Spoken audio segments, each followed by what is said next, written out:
de la comunitat d'entitats de Sant Adrià de Besòs, que respondré una miqueta a la primera línia, a la primera actuació que hem comentat en el pla, que era el de tenir un espai d'acompanyament entre entitats per poder-nos relacionar entre nosaltres.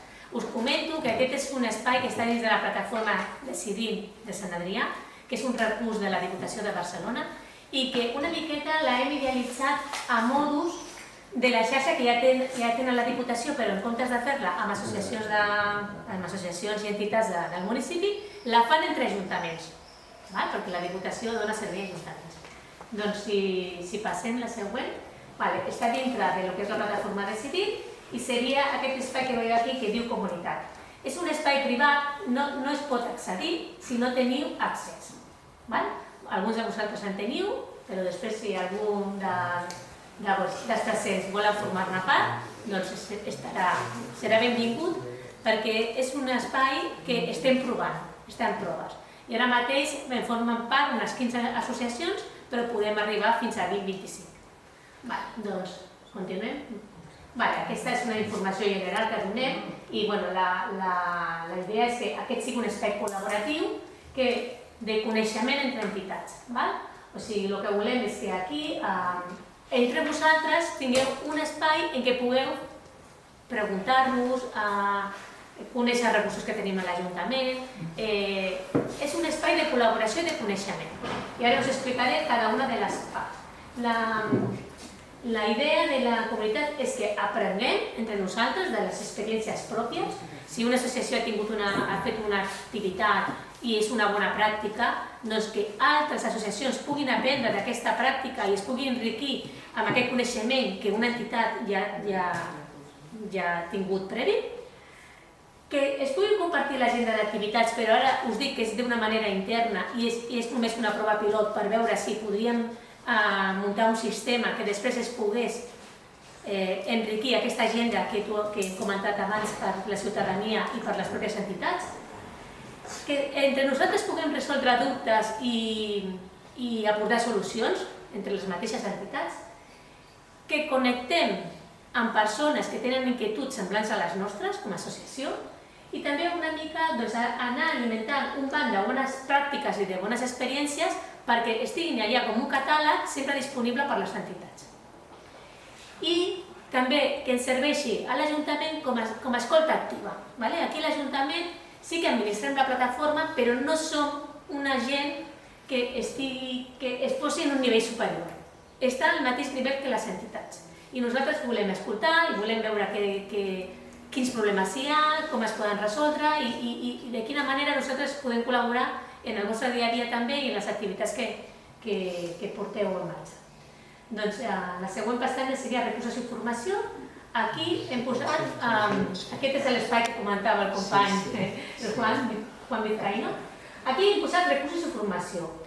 Aquí tenim tràmits a la seu electrònica que us adrecen directament a la seu, tenim subvencions publicades, tenim el servei d'assessorament, no es pot veure perquè això és una diapositiva i quedaria abans, i tenim els recursos que ara mateix tenim a disposició de les entitats. Jo crec que he fet un pantallazo als tràmits de la seu, no sé si Marc pots passar-la, i aquí ara mateix tenim tot el que són els tràmits que nosaltres ara tenim a disposició de les entitats. Podríem posar també els tràmits que van a les subvencions. Ara no estan posats, però és un recurs que podem posar. Si passem a la següent, també tenim recursos de formació i aquí tindria captació de voluntaris i socis, que és el que ha comentat el company de l'Ateneu. Introducció a la plataforma, a la planificació estratègica de l'associació, ús de xarxes socials per les entitats, recursos per millorar la comunicació, gestió de persones voluntàries, com obtenir el certificat digital per l'entitat. Tenim una sèrie de recursos ja disponibles que podeu consultar sempre que vosaltres tingueu un dubte. Això són cursos que hem fet i que queden aquí per sempre. Nosaltres sí que ens agradaria, com ha comentat el David abans, és que les formacions sí que siguin una mica del vostre ús i també que responguin a les vostres necessitats, perquè ho intentem, però a vegades el que pensem nosaltres potser no és el més idoni o potser no és el que us necessiteu. Per això fa falta aquest feedback, aquesta comunicació permanent perquè nosaltres puguem dissenyar estratègies formatives que serveixin i que us siguin d'utilitat i que les trobeu interessants. Molt bé, si continuem. Aquesta és la proposta d'agenda.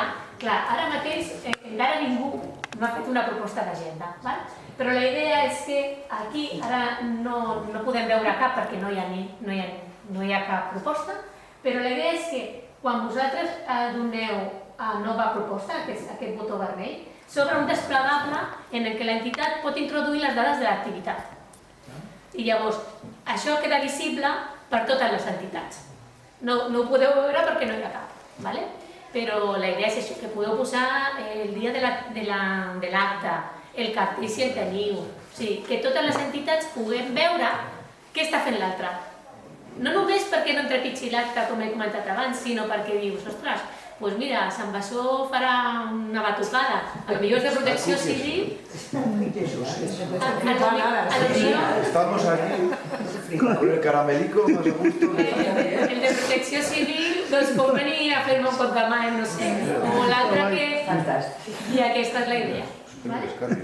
Llavors, si continuem, perdoneu, sí que he posat, aquest seria el formulari, no es pot veure tot, però ho veus? És descripció de l'esdeveniment, en què consistirà, lloc de l'esdeveniment, dia i hora, el públic i qui organitza. I si podeu posar una fotografia, doncs queda allà com a agenda. Molt bé. Preguntes i respostes. Aquesta és això que he comentat abans, perquè nosaltres entre entitats puguem dir, ostres, no sé, ara no ho he inventat, Aquí tenim una de formació i el company, el Juan, va demanar que la formació, que era de molta utilitat, però potser el que estaria bé era gravar les sessions de formació perquè després quedessin disponibles.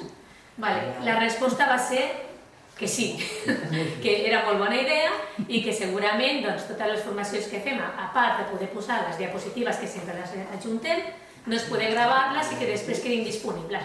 I espero que això no sigui perquè la gent no vingui. Espero que això sigui també com un recurs per després poder consultar i que vosaltres tingueu un lloc més on poder consultar. Una petita pregunta. En l'espai on posaríem les activitats, si són compartides amb altres entitats i cadascú la posa, al final quedarà com... Podeu posar-la, si són compartides, poseu una vegada l'activitat. Sí, però clar, llavors hem d'acordar qui la posa, entenc, no? Sí, ara la posa el que tingui accés a la plataforma, que ara són poquets. No sé quantes... Però dic a la llarga, clar... Sí, a la llarga estaria bé que s'acordessi entre les mateixes entitats qui puja aquella activitat. Pues perdoneu, no sé si nos hemos ido... Lo de preguntes i respostes era això, no? Per exemple, jo vull fer un acte i necessito un càtering per dir alguna cosa. Hi ha alguna altra associació que pugui venir a fer-me el càtering o coneixeu alguna empresa que no sigui molt cara i que me pugui ajudar? No sé, aquestes coses que són del dia a dia d'una activitat o d'una entitat i que es retroalimentem entre nosaltres i fem aquest ball de coneixements, no? Com una xarxa social. Sí, exacte. És com si entréssiu al Facebook, una mica més complicat, no sé, però la idea és aquesta. Després, en el recull d'experiències, la idea és que les entitats, per exemple, jo què sé, les companyes de la UNESCO que fan presentacions literàries i fan molta activitat cultural, doncs potser elles han fet una presentació d'un llibre, ha vingut un ponent i ens poden explicar com han organitzat aquell acte i ho volen descriure. Una altra associació, quan vegi aquesta experiència, pot tenir més informació per muntar la seva, perquè elles es poden dir, teniu en compte que necessiteu, no sé, 50 cadires i que s'han de demanar la brigada per dia, amb 15 dies d'antelació. Inconvenients que ens hem trobat. I sí, estan els inconvenients, doncs ja estem com preparats per muntar la nostra activitat. Que hi ha coses que es poden replicar perquè han anat molt bé? Doncs també. El que millor ens ha anat està fer això.